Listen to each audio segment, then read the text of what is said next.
Right ఇక Allu Arjun arrest పై హరీష్ రావు కూడా స్పందించారు. జాతీయ అవార్డు గ్రహీత అల్లు అర్జున్ అరెస్ట్ ను తీవ్రంగా ఖండిస్తున్నామని మాజీ మంత్రి హరీష్ రావు ట్వీట్ చేశారు. బెనిఫిట్ షోలకు అనుమతి ఇచ్చిందెవరు? ముందస్తు జాగ్రత్తలు తీసుకోకుండా సినిమాను ప్రదర్శించిందెవరు? తొక్కిసలాట్లో రేవతి అనే మహిళ ప్రాణాలు కోల్పోవడం అత్యంత బాధాకరం. దీనికి అసలు కారకులు రాష్ట్ర పాలకులే. చర్యలు తీసుకోవాల్సింది ముమ్మాటికి కూడా కాంగ్రెస్ ప్రభుత్వం మీదే అని చెప్పేసి కూడా హరీష్ రావు ఎక్స్ వేదికగా స్పందించారు. మరోవైపు చంద్రబాబుపై కేఎఫ్ఆల్ కూడా పైరైనట్టు తెలుస్తోంది. హీరో అల్లు అర్జున్ అరెస్ట్ ను ఖండిస్తున్నట్లు ప్రజాశాంతి పార్టీ అధ్యక్షుడు కేఏపాల్, వైసీపీ నేత లక్ష్మీ పార్వతి కూడా వేరువేరుగా తెలిపారు. ఇది ఓ కుట్ర అని, ఇందులో చంద్రబాబు ప్రమేయం ఉందని కూడా ఆరోపించారు.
రైట్ ఇక icon star, pan India star Allu Arjun అరెస్టుపై రకరకాలుగా రాజకీయ నేతలే కావచ్చు, సినీ ప్రముఖులే కావచ్చు ఎక్స్ వేదికగా రకరకాలుగా స్పందిస్తున్నారు. ఈ నేపథ్యంలో సీనియర్ నటుడు అల్లు అర్జున్ తో కలిసి పుష్పములో యాక్ట్ చేసిన బ్రహ్మాజీ కూడా స్పందించారు. అలాగే icon star Allu Arjun arrest చేయడంపై నటుడు బ్రహ్మాజీ మండిపడ్డారు. దేశంలో చాలా చోట్ల తొక్కిసలాటలు జరుగుతున్నాయి, ఎవరినైనా అరెస్ట్ చేశారా?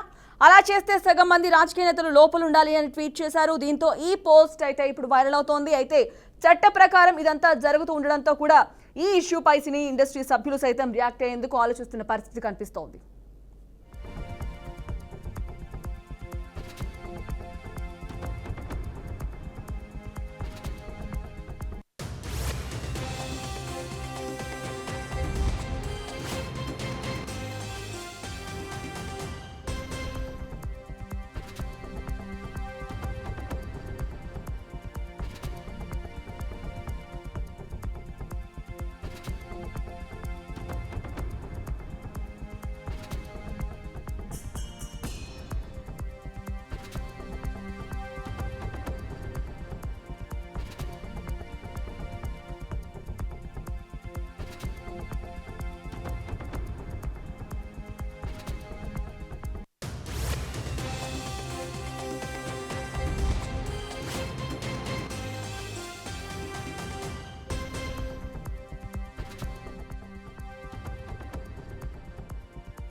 రైట్ ఇక ఈ పరిణామాల నేపథ్యంలో సంధ్యా థియేటర్ ఒక పోస్ట్ వైరల్ అవుతోంది. పుష్ప 2 సినిమా ప్రీమియర్ షోకు అల్లు అర్జున్ వస్తున్నారని ముందుగానే పోలీసులకు ఇన్ఫార్మ్ చేశామని చెప్పేసి కూడా సంధ్యా థియేటర్ యాజమాన్యం కూడా ఒక లేఖని షేర్ చేసింది.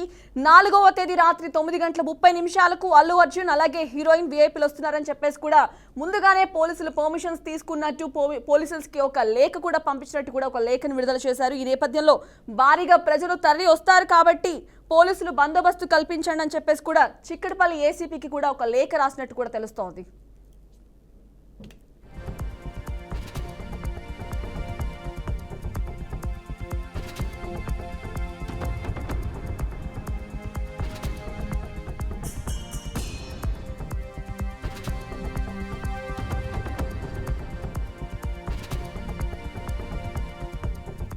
మొత్తానికి ఒక బ్రేకింగ్ అయితే అందుతోంది. ఇక అల్లు అర్జున్ పై నమోదైన కేసులో ఒక బిగ్ ట్విస్ట్ అయితే కనిపిస్తోంది. ఇక సంధ్యా థియేటర్ తొక్కిసలాట ఘటనపై నమోదైన కేసులో ఒక బిగ్ ట్విస్ట్ అయితే నెలకొంది. ఇక అవసరమైతే తాను పెట్టిన కేసును కూడా విత్డ్రా చేసుకుంటానని చెప్పేసి కూడా ఈ ఘటనలో చనిపోయిన రేవతి భర్త భాస్కర్ మీడియాతో వెల్లడించారు. అలాగే అల్లు అర్జున్ కు ఈ ఘటనతో సంబంధం లేదని కూడా ఆయన చెప్తున్న పరిస్థితి కనిపిస్తోంది. మరోవైపు బన్నీని విడుదల చేయాలని చెప్పేసి కూడా ఆయన పోలీసులను కోరారు. అల్లు అర్జున్ తో పాటు ఆ రోజు ఆ ఈవెంట్ కి, ఆ మూవీ రిలీజ్ కి ఎవరైతే వచ్చారో చాలా మంది థియేటర్కి వచ్చారు. సో అల్లు అర్జునే ప్రత్యేక కారణం కాదు, ప్రత్యక్ష కారణం కాదు, సో పరోక్షంగా చాలా మంది కారణం అని చెప్పారు.